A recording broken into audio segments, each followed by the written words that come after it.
नमस्कार, मी Poonam. News uncut मध्ये आपलं स्वागत. या बातमीपत्रात आपण आढावा घेणार आहोत टॉप 10 घडामोडींचा.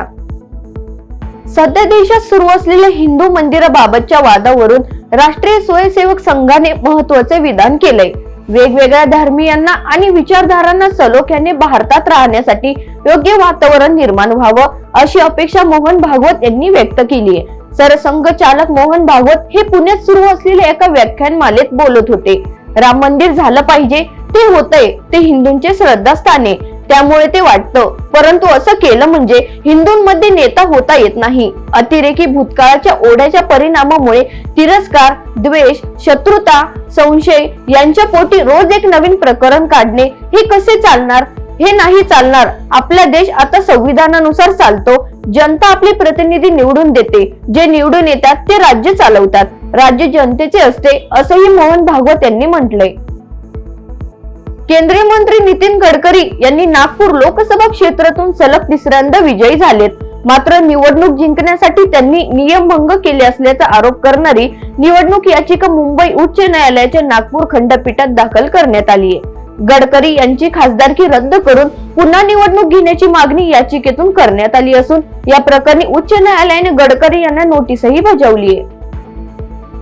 मतमोजणी प्रक्रियेत घोळ झाल्याचा आरोप करत बारामती विधानसभा मतदारसंघातील राष्ट्रवादी काँग्रेस शरदचंद्र पवार पक्षाचे योगेंद्र पवार यांनी मतदान यंत्राच्या तपासणीतून माघार घेतली आहे. एकीकडे राष्ट्रवादी काँग्रेस शरदचंद्र पवार पक्षाच्या वतीने मतदान यंत्र विरोधात देशव्यापी आंदोलनाची हाक दिल्यानंतर योगेंद्र पवार यांनी घेतलेल्या माघारीवर आश्चर्य व्यक्त केलं जात आहे.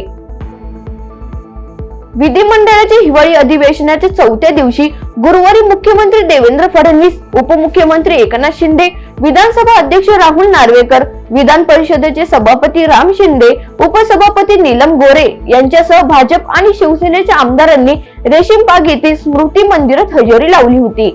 यावेळी फडणवीस आणि शिंदेसह सर्वच आमदारांनी हेडगेवार यांच्या स्मृतीस्थळाला अभिवादन करण्यात आलं. भाजपचे नेते राम शिंदे यांची गुरुवारी विधान परिषदेच्या सभापतीपदी एकमताने निवड झाली आहे. कर्जत जामखेड मतदारसंघातून त्यांनी भाजपकडून विधानसभा निवडणूक लढवली. मात्र राष्ट्रवादी काँग्रेस शरदचंद्र पवार पक्षाचे रोहित पवार यांनी त्यांचा पराभव केलेला. राम शिंदे यांची निवड होताच रोहित पवारांनी राम शिंदेचे पुष्पगुच्छ देऊन अभिनंदन करत शुभेच्छा दिल्या. रोहित पवार यांनी याबाबत सोशल मीडियावर पोस्ट देखील केली आहे. मावस बहिणीशी बोलत असल्याचा राग मनात धरून तिघांनी मिळून एका 19 वर्षाच्या तरुणाच्या गळ्यावर, हातावर, चेहऱ्यावर धारदार शस्त्राने सपासप वार करून खून केल्याचा धक्कादायक प्रकार बारामतीत घडलाय. अनिकेत सदाशिव गजाकस असे खून करण्यात आलेल्या तरुणाचं नाव आहे.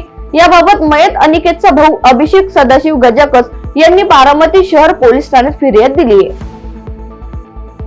अमित शहा यांनी संविधानावरील चर्चेदरम्यान राज्यसभेमध्ये डॉक्टर बाबासाहेब आंबेडकर यांच्या बाबत केलेल्या कथित वक्तव्यामुळे संसदेपासून रस्त्यापर्यंत वाद सुरू आहे. एकीकडे काँग्रेसने यांच्या विरोधात आक्रमक भूमिका घेतली असतानाच आता प्रकाश आंबेडकर यांनीही या विवादात आक्रमक भूमिका घेतली आहे. अमित शहा आणि भाजपकडून आपलं विधान काटछाट करून पसरवण्यात आल्याचा दावा करण्यात आलाय.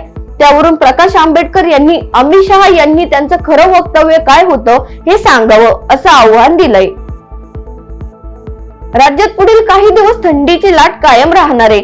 तर हिमाचल प्रदेशमध्ये 23 डिसेंबर पर्यंत थंडीची लाट येण्याचा अंदाज वर्तविण्यात आलाय.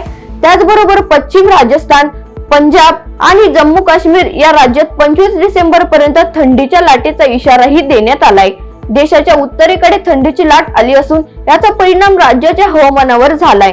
तापमान वाढ झाली असली तरी थंडीचा कडाका कायम आहे. गेटवे ऑफ इंडिया जवळ झालेल्या प्रवासी बोट दुर्घटनेनंतर प्रशासन अलर्ट झालंय. मालवण बंदर जेटी इथून होणाऱ्या किल्ले सिंधुदुर्ग प्रवासी होडी वाहतुकीवर बंदर विभागाने अधिक लक्ष केंद्रित केले. क्षमतेपेक्षा जास्त प्रवासी किंवा लाईफ जॅकेट नसलेले प्रवासी होडीत दिसून आल्यास प्रवासी वाहतूक करणाऱ्या व्यावसायिकावर कारवाई केली जाणार असल्याची माहिती बंदर विभागाकडून देण्यात आली आहे. राज्यातील शेतकरी, युवा वर्ग, ज्येष्ठ नागरिक, वंचित घटकाला दिलेली आश्वासने पूर्ण केली जातील.